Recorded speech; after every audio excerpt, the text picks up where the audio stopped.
आप लोग कैसे हैं?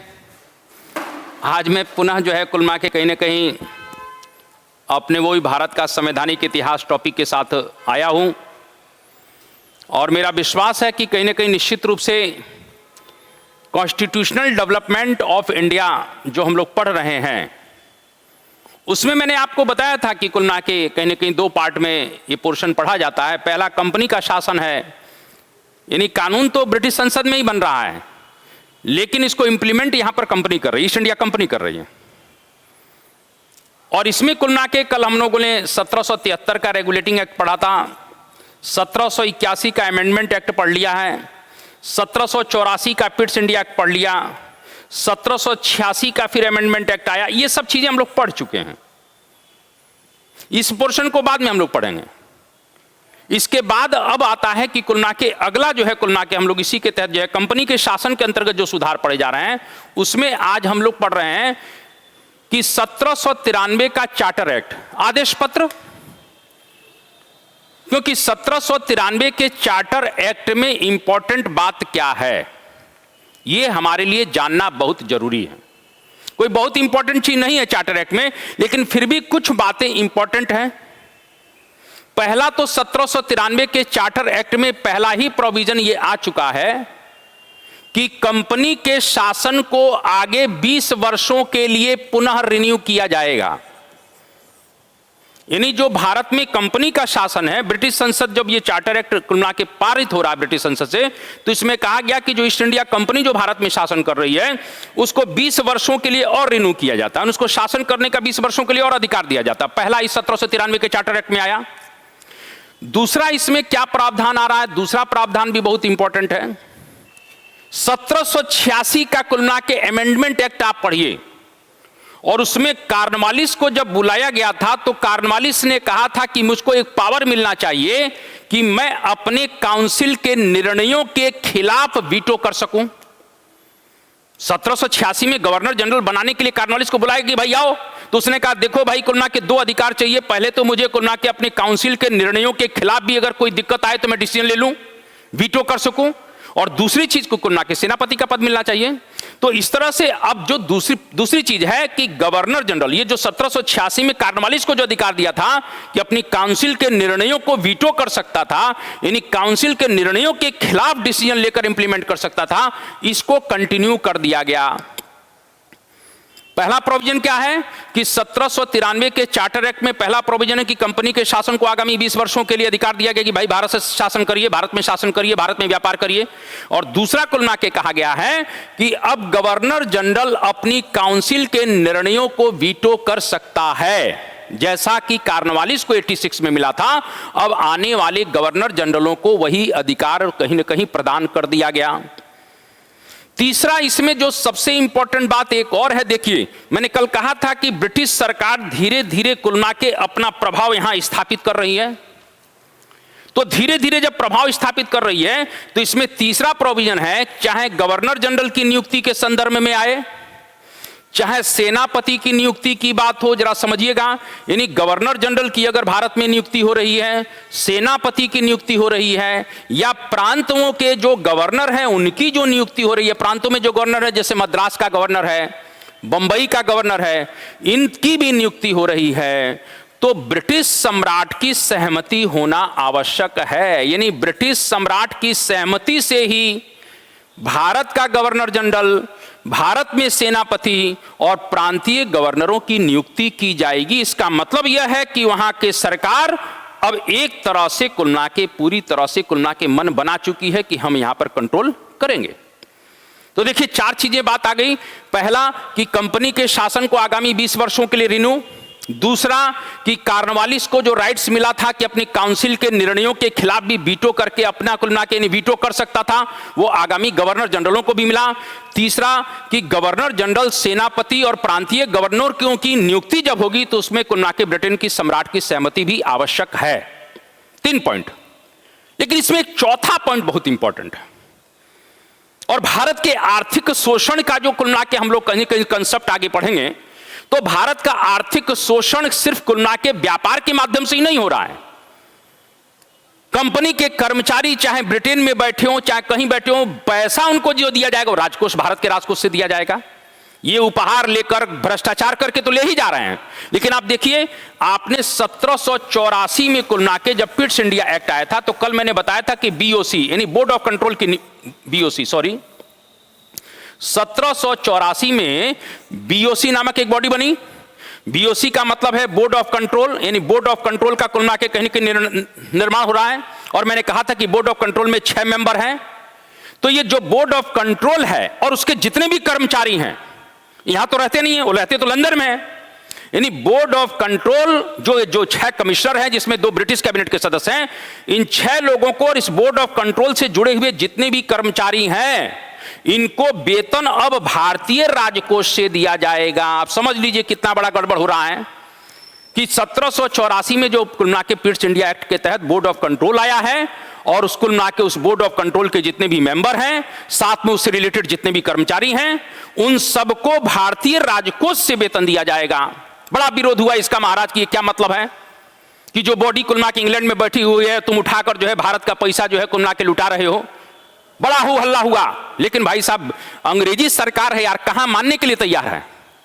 ये एक्ट जानते हो, ये कुल मिला के व्यवस्था खत्म कब हो रही है? 1919 का जब मॉन्टेगू चेम्सफोर्ड सुधार आएगा तब जाकर खत्म किया गया, नहीं तब तक भारतीय राजकोष से ही धन जा रहा था। और आपको एक चीज और बताना चाहता हूं कि कंपनी के कर्मचारियों को दुनिया में सबसे ज्यादा जो वेतन यहां मिल रहा है, भारत में मिल रहा है। इसीलिए कुल मिला के देखिए, एक तरह से आपका आर्थिक शोषण भी शुरू हो रहा है कि बोर्ड ऑफ कंट्रोल के मेंबर जितने भी हैं, उनको उठाकर जो है भारत का राजकोष का पैसा जो है वेतन के रूप में, वेतन भत्ते के रूप में दिया जा रहा है। तो इस तरह से कुल मिला के मैंने 4 चीजें बताई कि कुल मिला के 20 वर्षों के लिए नवीनीकरण, दूसरा कुल मिला के गवर्नर जनरल के वीटो का राइट्स, तीसरा गवर्नर जनरल, सेनापति और प्रांतीय गवर्नरों की नियुक्ति में ब्रिटेन के सम्राट की सहमति, और चौथी जो सबसे इंपॉर्टेंट बात है कि बोर्ड ऑफ कंट्रोल के कुल मिला के जितने भी सदस्य हैं और उनसे संबंधित जितने भी कर्मचारी हैं, उनके वेतन भत्तों का कुल मिला के जो निर्धारण हुआ है वो भारतीय राजकोष से दिया जाएगा। ये 4 पॉइंट 1791 में आए। अब थोड़ा हम लोग और आगे बढ़ते हैं। 1791 के चार्टर एक्ट के बाद अब कौन सा आएगा? 1813 का चार्टर एक्ट। बड़ी इंपॉर्टेंट बात है, देखिए, दी कंपनी चार्टर एक्ट 1813। तो 1813 के चार्टर एक्ट में क्या प्रोविजन है, अब इसको भी जानना हमारे लिए जरूरी है। तो 1813 के चार्टर एक्ट की अगर मैं बात करता हूं तो फिर वही कहानी शुरू हो गई है। तो 1813 के चार्टर एक्ट में पहला प्रोविजन यह है कि कंपनी के शासन को कुल मिला के आगामी 20 वर्षों के लिए पुनः बढ़ाया जाता है। फिर 20 वर्ष के लिए ब्रिटिश सरकार ने ब्रिटिश पार्लियामेंट में कहा कि भाई ईस्ट इंडिया कंपनी को आगामी 20 वर्षों के लिए यहां पर व्यापार करने, यहां राजस्व एकत्र करने का अधिकार दिया जाता है। तो चलिए साहब, आगामी 20 वर्षों के लिए आपको कुल मिला के कहीं ना कहीं यहां व्यापार करने का अधिकार मिला। दूसरी जो इसमें इंपॉर्टेंट बात आई है, ये बड़ी इंपॉर्टेंट बात है। दूसरी जो इंपॉर्टेंट बात आ रही है कि पहली बार अब कंपनी जो यहां पर शासन कर रही है, 1813 के चार्टर एक्ट की बात हम लोग कर रहे हैं। 1813 के चार्टर एक्ट में जो दूसरी बात आ रही है वह यह आ रही है कि कंपनी के व्यापारिक एकाधिकार को समाप्त किया जाता है। व्यापारिक एकाधिकार समाप्त कर दिया गया। कंपनी का व्यापारिक एकाधिकार समाप्त कर दिया गया। जरा समझिएगा, अभी तक ईस्ट इंडिया कंपनी ही भारत से कुल मिला के व्यापार करेगी, इसकी मोनोपोली है। लेकिन 1813 के चार्टर एक्ट में यह प्रोविजन आया है कि कंपनी का व्यापारिक एकाधिकार समाप्त हो रहा है, लेकिन उसके बाद भी कुल मिला के चाय और चीन के साथ व्यापार करने का एकाधिकार बना रहेगा। यानी कंपनी का व्यापारिक एकाधिकार तो समाप्त हुआ भारत से व्यापार करने का, लेकिन साथ में चाय और चीन के साथ व्यापार करने का एकाधिकार अभी भी कंपनी का बना हुआ है। अब जरा यहां बात समझिए कि कंपनी का जब व्यापारिक एकाधिकार समाप्त हो गया तो इसका मतलब क्या है? इसका मतलब यह है कि अगर मान के चलिए ये कुल मिला के हम लोग इंडिया मान लिया और यह मान के चलिए कि ये ब्रिटेन है, तो अब अभी तक क्या था कि इस ब्रिटेन से सिर्फ ईस्ट इंडिया कंपनी ही व्यापार कर रही थी। ये ब्रिटेन की जो कंपनी है भारत से व्यापार कर रही थी, लेकिन इस एक्ट के बाद अब बहुत सी कंपनियां भारत में आकर व्यापार करने लगी। यानी 1813 के चार्टर एक्ट के बाद अब ब्रिटेन की बहुत सी कंपनियों को भारत से व्यापार करने का रास्ता खोल दिया गया, यानी भारत के आर्थिक शोषण को और अधिक बढ़ाया गया। अब जरा समझिए इस बात को, आर्थिक शोषण कैसे हो रहा है, क्योंकि 1813 के जो चार्टर एक्ट आ रहा है, इस बात को समझिए। इस समय इंग्लैंड के अंदर, अगर मान के चलिए यहां इंग्लैंड है, तो यहां इंडस्ट्रियल रिवॉल्यूशन शुरू हो गया है, औद्योगिक क्रांति शुरू हो गई है, और औद्योगिक क्रांति को सफल बनाने के लिए कच्चे माल की बहुत ज्यादा जरूरत है। तो भाई साहब थोड़ा ध्यान रखें, ये भारत है, यानी ये इंडिया हो गया, तो अब कुल मिला के इसको कच्चा माल चाहिए। यहाँ के मैनचेस्टर को, लंकाशायर को, बर्किंघम में जो इंडस्ट्रियां लग रही हैं, इनको रॉ मटेरियल चाहिए। तो रॉ मटेरियल एक कंपनी पूरा नहीं कर पा रही है, तो यहाँ के अन्य कंपनियों की भी अधिकार दिया गया कि सब लोग जाओ कुल मिला के कहीं ना कहीं यहाँ से कच्चा माल लेकर आओ। तो इस तरह से अब कुल मिला के भारत से कच्चे माल बड़े पैमाने पर अन्य कंपनियां आने लगी। दूसरी बात, इस इंडस्ट्रियल रिवॉल्यूशन को सफल बनाने के लिए इनको एक बहुत बड़ा मार्केट भी चाहिए। तो अन्य कंपनियों को कुल मिला के रास्ता दिया गया कि तुम अपनी इंडस्ट्री में जो कपड़ा तैयार कर रहे हो या करवा रहे हो, उनको भारत में ले जाकर बेच सकते हो। क्लियर? यानी कि कंपनी के व्यापारिक एकाधिकार को समाप्त करने का मतलब यह नहीं है कि आपका शोषण खत्म हो गया है या खत्म हो गया है, आपका शोषण और अधिक बढ़ गया यार। अभी तक तो एक ईस्ट इंडिया कंपनी आई, हम ना जाने कितनी ईस्ट इंडिया कंपनी भारत में आएंगी और आपके ऊपर दबाव बनाएंगी कि भाई हमको ये कच्चा माल चाहिए, आपको देना पड़ेगा क्योंकि आप गुलाम हैं। और वो कच्चा माल लेकर कुल मिला के इंग्लैंड जाएंगे, बना हुआ माल लेकर आएंगे, अपने रेट पर आपको जबरदस्ती बेचेंगे। तो कंपनी के व्यापारिक एकाधिकार का समाप्त होने का मतलब यह है कि भारत के आर्थिक शोषण में कई गुना वृद्धि हो गई, क्योंकि अभी तक एक ईस्ट इंडिया कंपनी थी, अब कई ईस्ट इंडिया कंपनी आ गई। तो इस तरह से कंपनी का व्यापारिक एकाधिकार समाप्त हो रहा है, इसमें प्रोविजन है, और उसका कुल मिला के उद्देश्य यही है कि कुल मिला के ब्रिटेन के उद्योगों को लाभ पहुंचाना। क्लियर? तो इस बात को थोड़ा ध्यान रखिएगा कि बड़ी इंपॉर्टेंट बात है। क्लियर? अब जरा समझ लीजिए और हम आगे बढ़ते हैं। तो कंपनी का व्यापारिक एकाधिकार मैंने कहा कि समाप्त हो गया, लेकिन मैंने अभी कहा कि चाय और चीन के साथ व्यापार का एकाधिकार अभी भी कंपनी का बना हुआ है। यहां एक क्वेश्चन आता है कि कंपनी का व्यापारिक एकाधिकार समाप्त हुआ 1813 पर लगाएं कि 1833 पर लगाएं। यह क्वेश्चन बड़ा डाउटफुल रहता है। कभी भी अगर आता है कि कंपनी का व्यापारिक एकाधिकार समाप्त हुआ किस एक्ट से, तो आपको 13 पर लगाना है। लेकिन अगर यह आता है कि कंपनी का व्यापारिक एकाधिकार पूर्णतः समाप्त कर दिया गया, तब 33 लगाना है। क्लियर? यानी कंपनी का व्यापारिक एकाधिकार समाप्त हो गया तो 13, लेकिन पूर्णतः समाप्त हो गया तो 33, क्योंकि 13 में अभी भी कंपनी को चाय का व्यापार करने का एकाधिकार है, चीन के साथ व्यापार करने का अधिकार है। लेकिन 33 का चार्टर एक्ट जैसे ही आएगा तो चाय और चीन के व्यापारिक एकाधिकार से भी कंपनी को अलग कर दिया जाएगा। यानी एक तरह से अगर व्यापारिक एकाधिकार आएगा तो 13, लेकिन पूर्णतः आएगा तो आपको 33 पर निशान लगाना है। क्लियर? चलिए और आगे बात करते हैं। इसमें तीसरा पॉइंट क्या है? जो तीसरा पॉइंट इसमें बहुत इंपॉर्टेंट आ रहा है 13 में, कि कुल मिला के कहीं ना कहीं 13 में एक तीसरा पॉइंट है कि ईसाई मिशनरियों को, किनको? ईसाई मिशनरियों को भारत में धर्म प्रचार करने की छूट दी गई। ईसाई मिशनरियों को भारत में धर्म प्रचार करने की छूट दी गई। क्यों छूट दी गई? बड़ी इंपॉर्टेंट बात है। आखिर छूट क्यों दी जा रही है भाई? अरे लॉर्ड मैकाले हिंदुस्तान में एक बहुत बड़ा आईसीएस ऑफिसर है यार, और मैकाले को बहुत बड़ा एक्सपीरियंस यहां का है। मैकाले से जब पूछा गया ब्रिटिश संसद में कि यार हिंदुस्तान का धन किस तरह से कुल मिला के कहीं न कहीं लाया जाए, तो उसने कहा कि अगर हम लोग जबरदस्ती करेंगे तो 1000 साल भी लग जाएगा तो भी नहीं लूट पाएंगे। अगर हिंदुस्तान के लोगों में ईसाई धर्म का बड़े पैमाने पर प्रचार प्रसार कर दिया जाए तो अपने धर्म के, यानी कि ईसाई धर्म को वो भी जब स्वीकार कर लेंगे तो हो सकता है कि स्वेच्छा से उस धर्म को धन को हमको पहुंचा दें, हमको दे दें, क्योंकि वो भी क्रिश्चियन धर्म को मानने वाले हैं, वो भी ईसाई धर्म को मानने वाले हो जाएंगे। तो इस प्रकार से ईसाई मिशनरियां बहुत दिन से इंतजार कर रही थी कि भारत का दरवाजा हमारे लिए भी खोला जाए, जिससे हम कुल मिला के ईसा मसीह के झंडे को कुल मिला के कश्मीर से कन्याकुमारी तक फैला सकें। और इसी एक्ट में पहली बार 1813 के चार्टर एक्ट में ही पहली बार ईसाई मिशनरियों को भारत में धर्म प्रचार करने की पूरी तरह से छूट दी गई। और ये ईसाई मिशनरियां हिंदुस्तान के पिछड़े क्षेत्रों में ज्यादातर जाती हैं, जहां पर लोगों के पास शिक्षा नहीं है, आवास नहीं है, भोजन नहीं है, कपड़ा नहीं है, मकान नहीं है, नाना प्रकार का अभाव उन क्षेत्रों में है, गरीबी बहुत ज्यादा है, निर्धनता बहुत ज्यादा है और शिक्षा बहुत ज्यादा है। तो ये मिशनरियां उन्हीं क्षेत्रों में जाती हैं और उनको वो सब चीजें देती हैं और सेवा करके मेवा लेती हैं। इन्हीं उनको धीरे धीरे ईसाई धर्म में उन्होंने कन्वर्ट करना शुरू कर दिया। बहुत से कानून भी इसी तरह से बनाए जाएंगे, अभी मैं बताने वाला हूं। तो इस प्रकार से भारत में ईसाई मिशनरियों को के लिए भारत के दरवाजे खोल दिए गए। इस 1813 के चार्टर एक्ट में आया। और क्या इंपॉर्टेंट बात इस चार्टर एक्ट में है, तो कुल मिला के इसमें और अगर हम बात करते हैं, जो सबसे इंपॉर्टेंट बात है, तो थोड़ा सा और समझा जाए इसमें क्या बात है। कहीं ना कहीं निश्चित रूप से देखा जाए तो जब यहां पर कुल मिला के राजस्व की उगाही होने लगी और अंग्रेजों को भी लगा कि कहीं ना कहीं जो हमारा पैसा है, हमारा बजट है, उसमें से कुछ पैसा भारत की शिक्षा पर, भारत के साहित्य पर भी खर्च होना चाहिए। यानी 1813 के चार्टर एक्ट में पहली बार, जरा समझिएगा कि 1813 के चार्टर एक्ट में पहली बार अब भारत में शिक्षा के विकास के लिए 1 लाख रुपया खर्च किया जाएगा।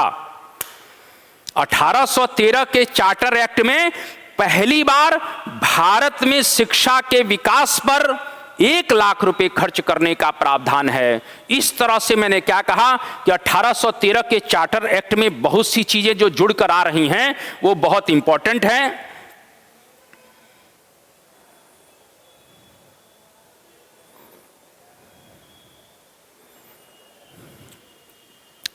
तो कहीं ना कहीं बहुत इंपॉर्टेंट है। निश्चित रूप से मैंने अभी क्या कहा कि इस तरह से जरा समझिए कि कंपनी के शासन को 20 वर्षों के लिए बढ़ा दिया जाता है। दूसरा क्या किया गया कि कंपनी के व्यापारिक एकाधिकार को समाप्त किया। लेकिन क्यों किया गया ये मैंने बताया कि भारत का आर्थिक शोषण अब बहुत तेजी से बढ़ेगा, कि वहां इंडस्ट्रियल रिवोल्यूशन हो गया है।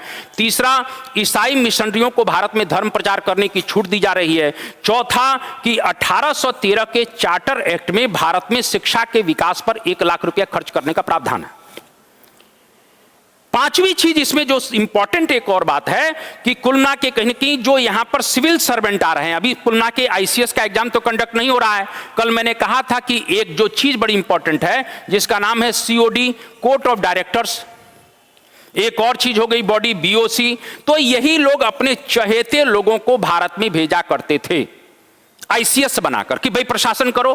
तो इसी एक्ट में यह प्रावधान आया कि चाहे वो सैनिक सेवा में जो ऑफिसर्स आ रहे हैं, चाहे सिविल सेवा में जो ऑफिसर्स आ रहे हैं, उनके लिए कुल मिला के इंग्लैंड में हैलीबरी में एक कॉलेज बनाया जाए उनकी ट्रेनिंग के लिए। यानी 1813 के चार्टर एक्ट में एक ये भी प्रोविजन है कि इंग्लैंड में हैलीबरी में एक कॉलेज नागरिक और सैनिक अफसरों के लिए, सिविल सर्वेंट के लिए और जो डिफेंस के ऑफिसर हैं उनके लिए हैलीबरी में कुल मिला के एक कॉलेज खोला जाए।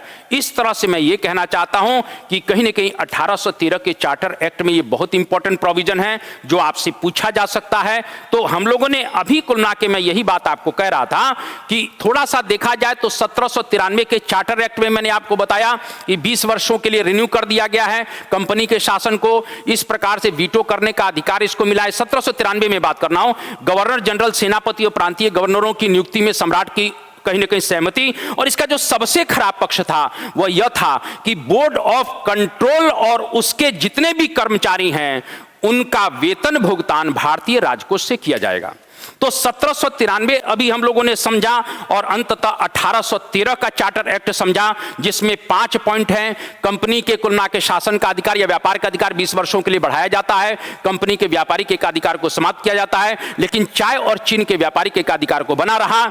ईसाई मिशनरियों को भारत में धर्म प्रचार करने की छूट दी गई और कुल मिला के 1813 के चार्टर एक्ट में प्रोविजन है कि भारत में शिक्षा के विकास के लिए 1 लाख रुपए खर्च किया जाएगा। यह खर्च अभी होगा नहीं, जब विलियम बेंटिंग साहब आएंगे तो उस पर खर्च होगा, मैं इस पर चर्चा करूंगा। और पांचवी बात की गई कि हिंदुस्तान में जो भी आईसीएस ऑफिसर आ रहे हैं, मतलब बीओडी सीओडी के द्वारा आ रहे हैं, लेकिन बीओसी और सीओडी के द्वारा आ रहे हैं, लेकिन आ रहे हैं, अभी परीक्षा नहीं हो रही है, तो जो भी आईसीएस ऑफिसर आ रहे हैं या सैनिक अधिकारी आ रहे हैं उनके ट्रेनिंग के लिए इंग्लैंड में एक हैलीबरी कॉलेज खोला जा रहा है। इस प्रकार से मैं ये कहना चाहता हूं कि 1813 के चार्टर एक्ट बड़ी इंपॉर्टेंट बात है। और कहीं ना कहीं इसके बाद मैं अगले वीडियो में कुल मिला के 33 और 53 के साथ जुड़ूंगा, जो बहुत इंपॉर्टेंट है। हम लोगों का भारत का संवैधानिक इतिहास इसी प्रकार से चलता रहेगा। आप लोग कहीं ना कहीं इसको देखिए, ज्यादा से ज्यादा शेयर करिए, लोगों तक पहुंचाइए, क्योंकि मैं चाहता हूं कि कुल मिला के ये आवाज और ये चीजें कुल मिला के जन जन तक पहुंच जाएं। ये मेरी आप लोगों से कहीं ना कहीं बड़ी रिक्वेस्ट है, क्योंकि इसको ज्यादा से ज्यादा शेयर करेंगे, ज्यादा से ज्यादा लोगों को लाभ मिलेगा। और कहीं ना कहीं जुनून में रहो, नशे में रहो, क्योंकि जुनून और नशे में रहोगे तो निश्चित रूप से कुल मिला के अपनी मंजिल को फतह कर लोगे, ये मेरा विश्वास है। कहीं ना कहीं निश्चित रूप से चले हैं जिस पथ पर उसका कोई अंजाम तो होगा, चले हैं जिस पथ पर उसका कोई अंजाम तो होगा। जो हौसला दे सके ऐसा कोई जाम तो होगा, जो दिल में ठान ली है कामयाबी को अपना बनाने की, जो दिल में ठान ली है कामयाबी को अपना बनाने की, तो उसका भी कोई ना कोई इंतजाम तो होगा। इन्हीं शब्दों के साथ मैं अपनी वाणी को विराम देता हूं। जय हिंद, भारत माता की जय, वंदे मातरम, नमस्कार।